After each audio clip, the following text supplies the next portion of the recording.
اور تمہیں جو بھی نعمت حاصل ہو وہ اللہ کی طرف سے ہے۔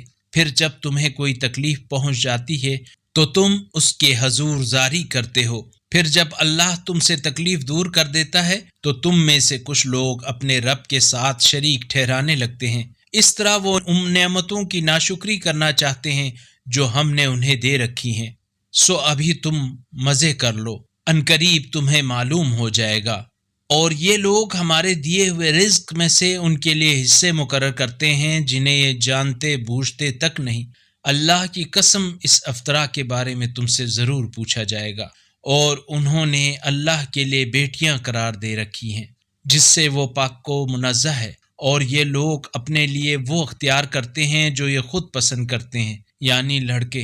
اور جب ان میں سے کسی کو بیٹی کی خبر دی جاتی ہے تو مارے غصے کے اس کا منہ سیاہ ہو جاتا ہے۔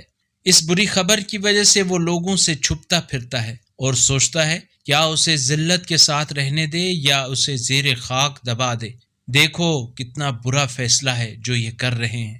اگر اس قرآنی کلپ نے آپ کے دل کو چھو لیا ہے تو براہ کرم چینل کو سبسکرائب کر لیجئے اور بیل آئیکن کو دبا دیجئے۔